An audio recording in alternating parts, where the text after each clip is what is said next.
મિત્રો, 2 વર્ષ પછી વૃદ્ધનું દેવું ચૂકવવા પહોંચ્યો છોકરો. 3 દીકરીઓને જોઈને એવું કામ કે માનવતા રડી પડી. મિત્રો, આ સાચી વાર્તા છે ઝારખંડના હજારીબાગની, જ્યાં એક નાના એવા ગામમાં રહેતો 18 વર્ષનો એક છોકરો પોતાના નસીબ સામે લડી રહ્યો હતો. તેનું નામ હતું શ્રવણ. ઘરમાં માતા પિતા અને 2 નાના ભાઈ બહેન હતા. સાધારણ એવું ઘર, ટપકતી છત અને ખાલી વાસણો, આ જ તેની દુનિયા હતી. પિતા રોજ મદાન મજૂર હતા, પરંતુ કામ રોજ નહોતું મળતું. ક્યારેક 2 દિવસ કામ તો 3 દિવસ ખાલી.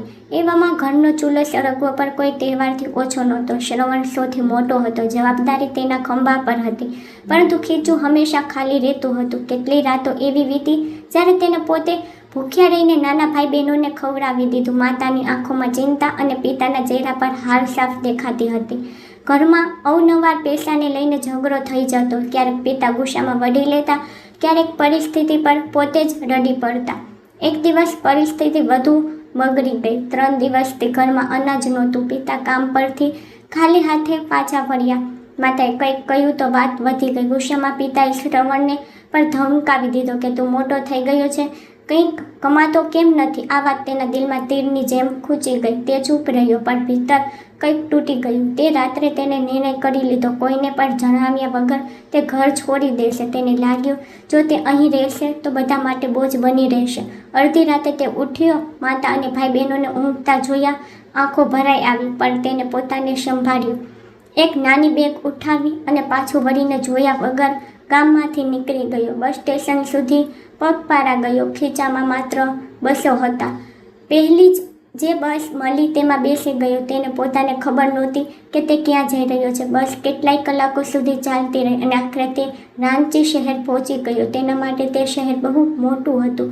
ઊંચી ઇમારતો, તેજ રફતાર ગાડીઓ અને ભીડ, બધું જ નવું અને ડરામણું હતું. સવારથી સાંજ સુધી તે અહીં તહીં કામ શોધતો રહ્યો. હોટલ, દુકાન, ગોદામ, જ્યાં પણ ગયો એક જ જવાબ મળ્યો, પહેલાંથી જ માણસ છે અથવા અનુભવ છે શું? સાંજ સુધી તેની પાસે ખાવા માટે કંઈ નહોતું. ભૂખ પેટમાં આગની જેમ બળી રહી હતી. તેને એક લારી પર ઊભા રહીને લોકોને ચાટ ખાતા જોયા. તે બસ જોતો રહ્યો. રાત થવા આવી તો તેને સમજાયું નહીં કે શું થશે. ક્યાં? ઘણું ફર્યા પછી તેને એક મોટો પાર્ક દેખાયો. અંદર જઈને એક ખૂણામાં બેન્ચ પર બેસી ગયો. આસપાસ કેટલાક લોકો ટહેલી રહ્યા હતા. તેને ત્યાં જ બેસીને પાણીના નળમાંથી પાણી પીધું અને પોતાને સમજાવ્યું કે કાલે જરૂર કોઈ કામ મળી જશે. પરંતુ આગલો દિવસ પણ એવો જ વીત્યો. કામ ન મળ્યું. બપોર સુધીમાં તે એટલો નબળો પડી ગયો કે ચાલવું મુશ્કેલ લાગવા માંડ્યું. પાર્કના એક ખૂણામાં કેટલાક લોકો કબૂતરોને ચણ નાખી રહ્યા હતા. જ્યારે બધા ચાલ્યા ગયા ત્યારે શ્રવણ ચૂપચાપ ત્યાં ગયો અને જમીન પર પડેલા કેટલાક દાણા વીણીને મોઢામાં નાખી દીધા. તેને શરમ આવી રહી હતી, પરંતુ ભૂખ તેનાથી મોટી હતી. ત્રીજા દિવસે તેની હાલત વધુ ખરાબ થઈ ગઈ. રાત્રે મચ્છરોએ ઊંઘવા ન દીધો. શરીર તૂટી રહ્યું હતું. સવારે ઉઠતા જ તેને ચક્કર આવવા લાગ્યા. તે પાર્કની બેન્ચ પર સૂઈ ગયો. લોકો આવતા જતા તેને જોતા, પણ કોઈ પાસે ન આવ્યું. કેટલાક લોકો અંદરો અંદર કહી રહ્યા હતા, આજકાલના છોકરાઓ નશો કરીને પડ્યા રહે છે. તેને તાવ આવી ગયો હતો. આંખો બંધ હતી. હોઠ સુકાઈ ગયા હતા. તે બગડી રહ્યો હતો. માં, તેની અવાજ બહુ ધીમી હતી. ત્યારે જ એક ઘરડો માણસ આશરે 65 વર્ષનો ત્યાં આવીને બેઠો. તેનું નામ હતું દીનાનાથ. તે રોજ સવારે ટહેલવા આવતો હતો. આજે તેની નજર શ્રવણ પર પડી. દીનાનાથે પાસે જઈને તેનું કપાળ અડક્યું. શરીર થકતું હતું. તેને હલાવ્યો અને પૂછ્યું, બેટા કોણ છો? અહીં કેમ પડ્યો છો? શ્રવણે નબળા અવાજે કહ્યું, કોઈ નથી, અહીં જ રહું છું. અને પછી બેહોશ થઈ ગયો. દીનાનાથ ગભરાઈ ગયા. તેમને આસપાસના લોકો પાસે મદદ માંગી, પરંતુ કોઈ આગળ ન આવ્યું. આખરે તેમને એક ઓટો રોકી અને શ્રવણને જેમ તેમ કરીને તેમાં બેસાડી સરકારી હોસ્પિટલ લઈ ગયા. ડૉક્ટરે તપાસ કર્યા પછી કહ્યું કે તેજ તાવ અને નબળાઈના કારણે હાલત બગડી ગઈ છે. થોડા દિવસ દેખરેખની જરૂર છે. હોસ્પિટલમાં દવા આપીને તેને દાખલ કરી દેવામાં આવ્યો. દીનાનાથ ત્યાં જ બેસી રહ્યા. 2 દિવસ સુધી તેમને તેનો સાથ ન છોડ્યો. જ્યારે શ્રવણને હોશ આવ્યો તો તેને પોતાનો હોસ્પિટલના ખાટલા પર જોયો. સામે એ જ વડીલ ઊભા હતા. તેમની આંખોમાં ચિંતા હતી. બેટા, ઘર ક્યાં છે તારું? તેમને પૂછ્યું. શ્રવણ થોડીવાર ચૂપ રહ્યો, પછી બોલ્યો, હવે ક્યાંય નથી. તેની આંખોમાં દર્દ સાફ દેખાઈ રહ્યું હતું. દીનાનાથે વધુ સવાલો ન કર્યા. ડિસ્ચાર્જ થયા પછી તેઓ તેને પોતાના નાના એવા ઓરડામાં લઈ ગયા. તે એક ભાડાનો ઓરડો હતો, જેમાં એક ખાટલો, એક ચૂલો અને કેટલાક વાસણો હતા, તેમણે તેને સાફ કપડાં આપ્યા, ખાવાનું બનાવ્યું અને દવા ખવડાવી. શ્રવણને સમજાતું નહોતું કે એક અજાણ્યો માણસ તેના માટે આટલું બધું કેમ કરી રહ્યો છે, પરંતુ તે સમયે તેની પાસે વિચારવાની તાકાત પણ નહોતી. કેટલાય દિવસો પછી તેને પેટ ભરીને ખાધું અને શાંતિથી સૂતો. તેને ખબર નહોતી કે આ મુલાકાત તેની જિંદગી બદલી નાખશે. તેને ખબર નહોતી કે જે માણસે તેને મોતના મોઢામાંથી બહાર કાઢ્યો છે તે જ આગળ જઈને તેની જિંદગીની દિશા નક્કી કરશે. તે બસ એટલું જાણતો હતો કે હવે તે એકલો નથી, અને તે જ રાત્રે તેની જિંદગી એવો વળાંક લીધો જેની તેને ક્યારેય કલ્પના પણ નહોતી કરી. બીજી સવારે જ્યારે શ્રવણની આંખ ખુલી ત્યારે તેને પોતાને પહેલાં કરતાં હળવો અનુભવ્યો. તાવ થોડો ઓછો હતો. દીનાનાથ ચૂલા પર ખીચડી બનાવી રહ્યા હતા. તેમણે હસીને કહ્યું, ઉઠી ગયો? પહેલાં આખા પછી દવા લઈ લેજે. તેમની અવાજમાં અપ્તજન એવો ભાવ હતો, પરંતુ કોઈ દેખાડો નહીં. શ્રવણ ચૂપચાપ બેસી ગયો. કેટલાક દિવસો પછી તેને એવું લાગ્યું જાણે કોઈ પોતાનું સામે બેઠું છે. તેને ધીમે ધીમે ખીચડી ખાધી. દરેક કોરિયા સાથે તેની આંખો ભીની થઈ રહી હતી. દીનાનાથે કંઈ ન પૂછ્યું, બસ એટલું કહ્યું, જ્યારે સાજો થઈ જાય ત્યારે કહેજે શું કરવું છે. આગલા 3 દિવસ તે ઓરડામાં જ આરામ કરતો રહ્યો. દીનાનાથ સવારે પોતાની લારી લઈને નીકળી જતા અને રાત્રે પાછા ફરતા. તે પેલ અને ચાટની નાની લારી લગાવતા હતા. ઉંમર વધારે હતી એટલે બહુ દૂર નહોતા જતા. સાંજે પાછા ફરીને શ્રવણ માટે કોઈ ફળ કે દૂધ લઈ આવતા. ચોથા દિવસે શ્રવણે પોતે કહ્યું, બાબા, હું હવે સાજો છું, હું પણ તમારી સાથે આવીશ. દીનાનાથે તેને ધ્યાનથી જોયો. કામ આસાન નથી બેટા, ઊભા રહેવું પડશે છે. શ્રવણ બોલ્યો, હું ઊભો રહી લઈશ, હવે ખાલી નથી બેસવું. તે દિવસથી શ્રવણ તેમની સાથે લારી પર જવા લાગ્યો. શરૂઆતમાં તે બસ પાણી ભરતો, પ્લેટ ધોતો અને ગ્રાહકોને સામાન આપતો. દીનાનાથ તેને શીખવાડતા, કામ નાનું નથી હોતું, ઈમાનદારીથી કરો તો સન્માન પોતે મળી જાય છે. ધીમે ધીમે શ્રવણે મસાલો મેળવવો, ભેલ તૈયાર કરવી અને હિસાબ રાખવો શીખી લીધું. લોકો તેના વ્યવહારથી ખુશ રહેતા. તે હસીને વાત કરતો, જલ્દી કામ કરતો. થોડા જ અઠવાડિયામાં લારીની કમાણી વધવા લાગી. એક દિવસ દીનાનાથે કહ્યું, જુઓ શ્રવણ, તારે પોતાના પગ પર ઊભું થવાનું છે. હંમેશા કોઈના સહારે ન રહી શકાય. શ્રવણ ચૂપ રહ્યો. તેના મનમાં હજી પણ ઘરની યાદ આવતી હતી, પરંતુ તે પાછો ફરવા નહોતો માંગતો. તેને લાગતું હતું કે જ્યાં સુધી કંઈક બની ન જાય ત્યાં સુધી પાછા જવું ઠીક નથી. 2 મહિના વીતી ગયા. હવે તે પૂરી રીતે સ્વસ્થ હતો. દીનાનાથે તેના માટે અલગથી નાની લારી ખરીદી આપી. બોલ્યા, પાસે જ લગાવજે, હું જોતો રહીશ. શ્રવણની આંખો ચમકી ઉઠી. પહેલી વાર તેને લાગ્યું કે તે સાથે જ કંઈક અલગ કરી શકે છે. તેને પૂરી મહેનતથી કામ શરૂ કર્યું. સવારથી રાત સુધી ઊભો રહેતો. કમાણી ભલે વધારે નહોતી પણ સંતોષ હતો. મહિનામાં અંત સુધીમાં તેને પોતાના ખર્ચ કાઢીને થોડા પૈસા બચાવી પણ લીધા. જ્યારે તેને પહેલી વાર 5,000 ભેગા કર્યા તો નોટોને ઘણીવાર સુધી જોતો રહ્યો. દીનાનાથે પૂછ્યું, કેમ જોઈ રહ્યો છે? શ્રવણ બોલ્યો, પહેલી વાર પોતાની કમાણી છે. બાબા હસ્યા, આજ શરૂઆત છે. સમય વીતતો ગયો. બંનેનો સંબંધ ગાંઠ બનતો ગયો. શ્રવણ હવે તેમને બાબા કહીને બોલાવતો હતો. દીનાનાથ પણ તેને દીકરા જેવો માનતા હતા. કેટલી વાર રાત્રે બંને બેસીને જીવનની વાતો કરતા. બાબા કહેતા, જિંદગીમાં જે સાથ આપે છે તેને ક્યારેય ભૂલતો નહીં. 4 મહિના પછી શ્રવણે 10,000 ભેગા કરી લીધા. તે ખુશ હતો, પરંતુ બાબાના ચહેરો પર હળવી ચિંતા રહેતી. એક રાત્રે તેમને કહ્યું, બેટા, ઘરવાળાને ખબર આપી દે, માતા પિતા રાહ જોતા હશે. શ્રવણે માથું ઝુકાવી દીધું. અત્યારે નહીં બાબા, જ્યારે કંઈક મોટું કરી લઈશ ત્યારે જઈશ. બાબાએ દબાણ ન કર્યું, બસ બોલ્યા, ઠીક છે, પણ એક દિવસ જજે જરૂર. જ્યારે દિવસ પછી બાબાએ કહ્યું, હું મારા ગામે જઈશ. ઘણા દિવસ થઈ ગયા. શ્રવણ ગભાઈ ગયો. કેટલાય દિવસ માટે, બસ એક અઠવાડિયું, પાછો આવી જઈશ. જતાં પહેલાં બાબાએ તેને સમજાવ્યો, લારી રોજ લગાવજે, હિસાબ સાચો રાખજે, બહારની વસ્તુ ન ખાતો, પોતાનું ધ્યાન રાખજે. શ્રવણે માથું હલાવ્યું. તે અંદરથી બેચેન હતો, પણ વિશ્વાસ હતો કે બાબા પાછા આવશે. જે દિવસે બાબા ગયા, શ્રવણ ઘણીવાર સુધી તેમને જતા જોતો રહ્યો. તેને લાગ્યું જાણે તેના જીવનનો સહારો થોડા દિવસ માટે દૂર જઈ રહ્યો છે, પરંતુ તેને પોતાને સંભાળ્યો અને રોજની જેમ લારી લગાવવા લાગ્યો. એક અઠવાડિયું વીત્યું, પછી બીજું, ત્રીજું પણ નીકળી ગયું. બાબા પાછા ન ફર્યા. પહેલાં તેને વિચાર્યું, કદાચ ગામમાં કામ અટકી ગયું હશે. 1 મહિનો વીતી ગયો. શ્રવણ દરરોજ તે જ જગ્યાએ ઊભા રહીને રાહ જોતો. દરેક પસાર થતી બસને ધ્યાનથી જોતો, જ્યારે તેમાંથી બાબા ઉતરશે. 2 મહિના થઈ ગયા. હવે તેના મનમાં ડર બેસવા લાગ્યો. તેને આસપાસ પૂછપરછ કરી પણ કોઈને કંઈ ખબર નહોતી. તે રોજ રાત્રે ઓરડામાં પાછો ફરીને ખાલી ખાટલાને જોતો અને ચૂપચાપ બેસી રહેતો.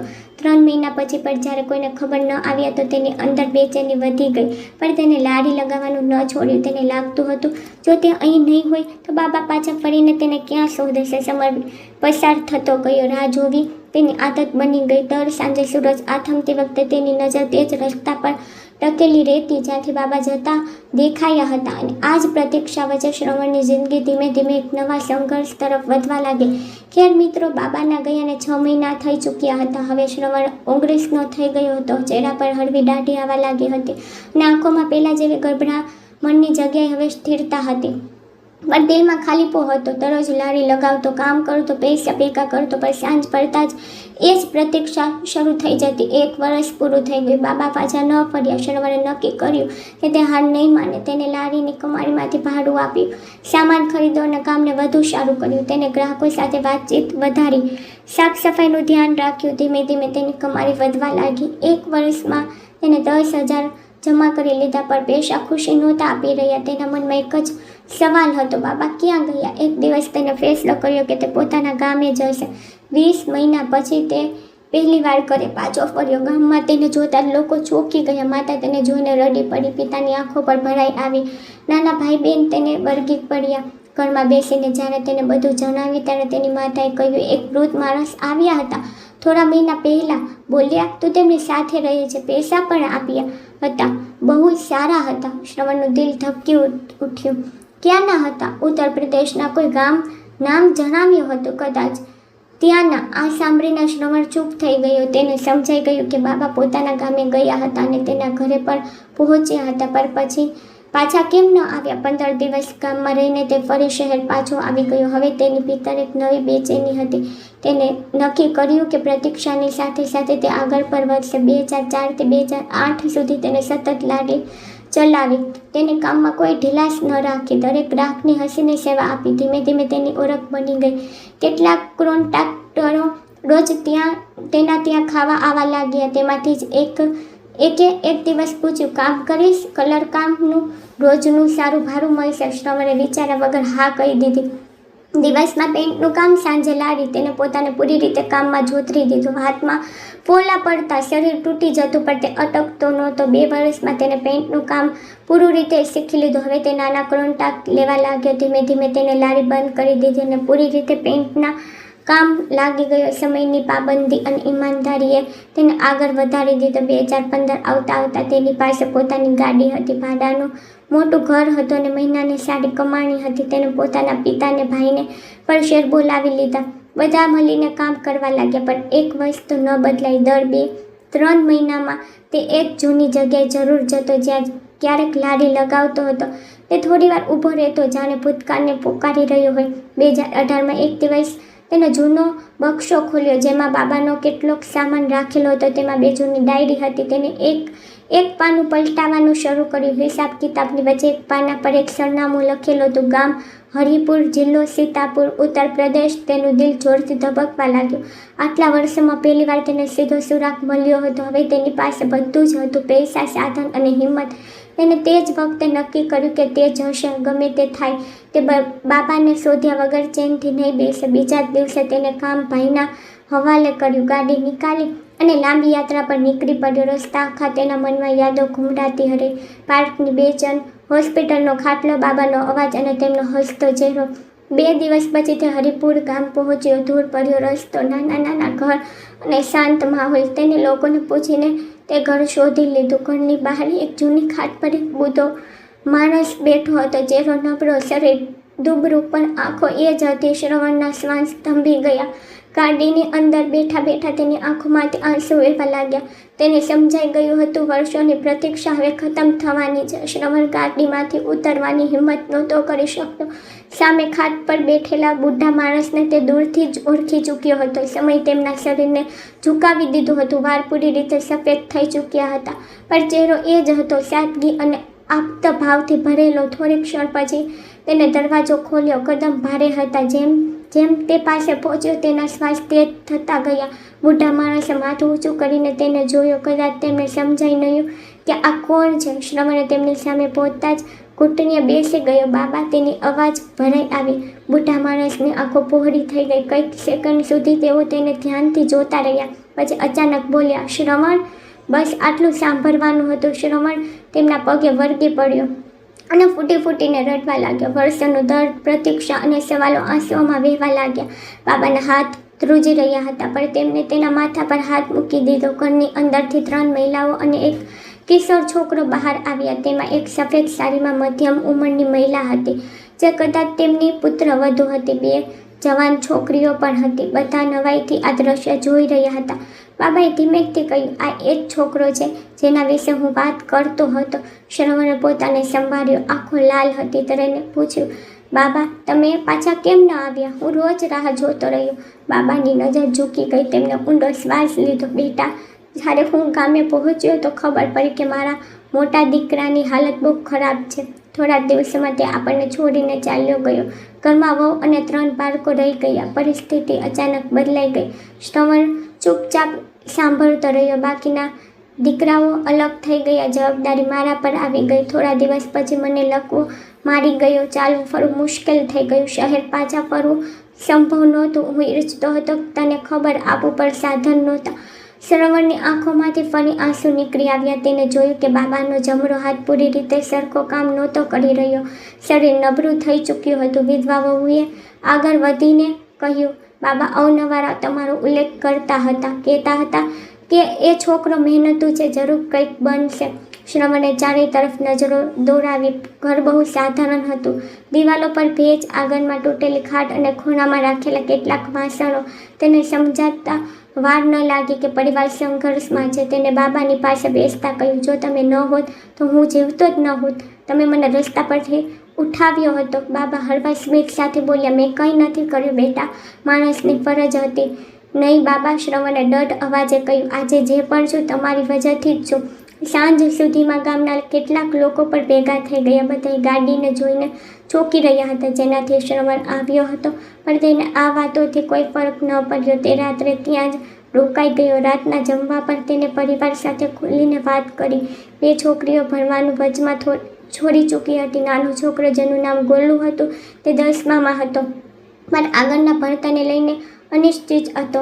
શ્રવણ ઘણીવાર સુધી વિચારતો રહ્યો. તેને નક્કી કરી લીધું કે હવે આ પરિવાર એકલો નહીં રહે. સવારે તેને બાબાને કહ્યું, તમે મારી સાથે ચાલો. શહેર ઈલાજ પર થશે અને આરામ પણ. બાબાએ માથું હલાવ્યું. હવે મારા મૂળ અહીં જ છે, પણ બાળકોનું વિચારો.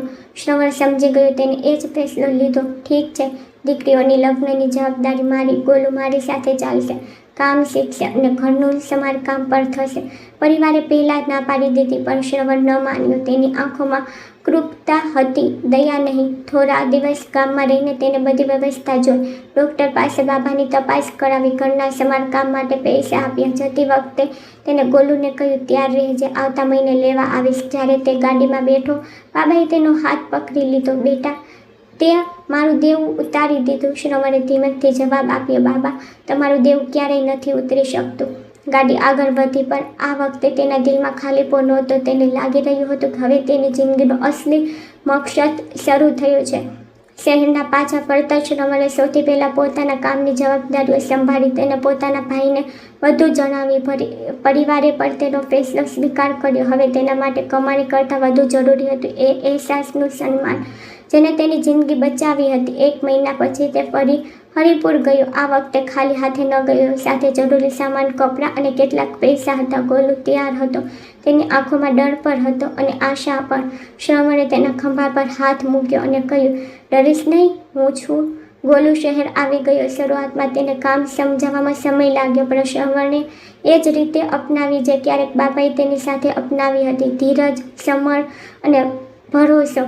તેને ગોલુને પેઇન્ટનું કામ શીખવાડ્યું, હિસાબ જમાવ્યો અને સૌથી જરૂરી વાત, ઈમાનદારી. ધીમે ધીમે ગોલુ પણ કામમાં નિપુણ થવા લાગ્યો. તેનું ભણવાનું પણ ચાલુ રાખવામાં આવ્યું. સાંજે તે કોચિંગ જતો, દિવસમાં કામ શીખતો. શ્રવણે તેને માત્ર મજૂર નહીં, પરિવારનો હિસ્સો માનતો હતો. અહીં ગામમાં બંને દીકરીઓ માટે સારા માંગા શોધવામાં આવવા લાગ્યા. શ્રવણે સાફ કહ્યું હતું કે લગ્ન સાદગીથી થશે, પણ સન્માનની સાથે.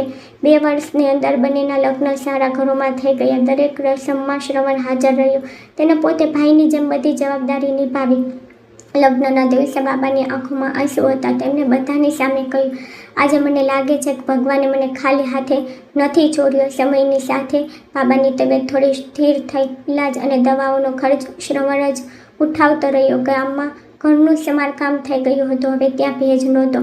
છત મજબૂત હતી. શહેરમાં શ્રવણનું કામ પણ વધતું ગયું, પણ તેને ક્યારેય એ જૂના પાર્ક અને લારીવાળી જગ્યાને ભૂલવી નહીં. વર્ષમાં એકવાર તે ત્યાં જરૂર જતો, થોડીવાર ઊભો રહેતો અને મન એ દિવસને યાદ કરતો જ્યારે તે ભૂખ્યો અને બીમાર પડ્યો હતો. એક સાંજ તેને ગોલુને કહ્યું, જિંદગીમાં જો કોઈ તને મુશ્કેલ સમયમાં સહારો આપે તો તેને ક્યારેય ભૂલતો નહીં. ગોલુ હસ્યો જેમ તેમ અને બાબાએ કહ્યું. હવે શ્રવણે માથું હલાવ્યું. તેને અહેસાસ થયો કે માનવતાની આ કડી આગળ વધી રહી છે. ક્યારેક વર્ષ પછી ગોલુ પૂરી રીતે કામ સંભાળવા લાગ્યો. તેને પોતાનો નાનો કોન્ટ્રાક્ટ લેવાનું શરૂ કર્યું. શ્રવણે ગર્વ હતો. તેને ક્યારેય પોતાના ઉપકારોનો ઉલ્લેખ ન કર્યો. તેના માટે આ કર્તવ્ય હતું, એહસાન નહીં. એક દિવસ ગામમાંથી ખબર આવી કે બાબાની તબિયત અચાનક બગડી ગઈ છે. શ્રવણ તરત જ રવાના થયો. આ વખતે રસ્તો લાંબો ન લાગ્યો. તે સીધો તેમની પાસે પહોંચ્યો. બાબા ખાટ પર સૂતા હતા, આંખો નબળી પર ઓળખ એ જ. તેમણે શ્રવણનો હાથ પકડ્યો અને ધીમેથી કહ્યું, હવે હું નિશ્ચિત છું. શ્રવણના આંખો ભરાઈ આવી. તમે ચિંતા ન કરશો. થોડા દિવસો પછી બાબાએ શાંતિથી અંતિમ શ્વાસ લીધા. પૂરા ગામે તેમનું સન્માન કર્યું. શ્રવણે દરેક રસમમાં દીકરાની જેમ ભાગ લીધો. તેને દુઃખ હતું પણ સંતોષ પર કે આખરી દિવસોમાં બાબા એકલા નહોતા. શહેર પાછા ફરતી વખતે તેને વિચાર્યું, જો તે દિવસે બાબા પાર્કમાં તેનો અવાજ ન સાંભળતા તો કદાચ આજે આ બધું સંભવ ન હોત. વર્ષો ગુજરતા ગયા. શ્રવણની સફળતા વધતી રહી, પણ તેના ઘરમાં એક તસવીર હંમેશા દિવાલ પર ટંગાયેલી રહી. બાબાની હસતી તસવીર. દર સવારે તે એ તસવીરને જોઈને કામ પર નીકળતો. હવે લોકો તેને સફળ કોન્ટ્રાક્ટર તરીકે જાણતા હતા, પણ તે પોતાને માત્ર એક એવો માણસ માનતો હતો જેને સાચા સમયે સાચો હાથ મળી ગયો હતો. તેને પોતાની જિંદગીમાંથી એક વાત શીખી લીધી હતી. સફળતાનો અસલી અર્થ પૈસા નહીં, પણ એ સંબંધો છે જે મુશ્કેલ સમયમાં બને છે.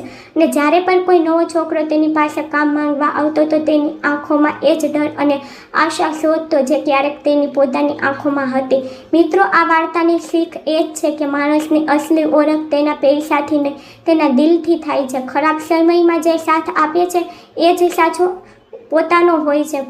સફળ થયા પછી આપણે એ હાથને ક્યારેય ન ભૂલવો જોઈએ જેને આપણને સંભાળ્યા હતા. કૃતજ્ઞતા જ માનવતાની અસલી નીવ છે. પરંતુ હવે તમે પોતાને એક સવાલ પૂછો, જો તમારી જિંદગીમાં ક્યારેય કોઈએ મુશ્કેલ સમયમાં તમારો સાથ આપ્યો હોય તો શું તમે આજે તેના સુધી ધન્યવાદ કર્યો છે? શું તમે ક્યારેય પાછું વળીને જોયું છે કે તમારી સફળતામાં કોઈનું યોગદાન છે? અને જો આજે કોઈ તમારી મદદની રાહ જોઈ રહ્યું હોય તો શું તમે તેના માટે એક બની શકો છો જે ક્યારેય કોઈ તમારા માટે બન્યું હતું? કોમેન્ટમાં પોતાના વિચારો જરૂર લખો અને જો વાર્તાએ તમારા દિલને સ્પર્શી હોય તો તેને જરૂર શેર કરો જેથી અન્ય લોકો પણ માનવતાના આ ઉદાહરણથી પ્રેરણા લઈ શકે. વિડીયોને લાઇક કરો, ચેનલને સબસ્ક્રાઈબ કરો અને કોમેન્ટમાં જરૂર જણાવો કે આ વાર્તામાંથી તમે શું શીખ્યા. ફરી મળીશું એક નવી સાચી અને દિલને સ્પર્શી જાય તેવી વાર્તાની સાથે. જય હિન્દ.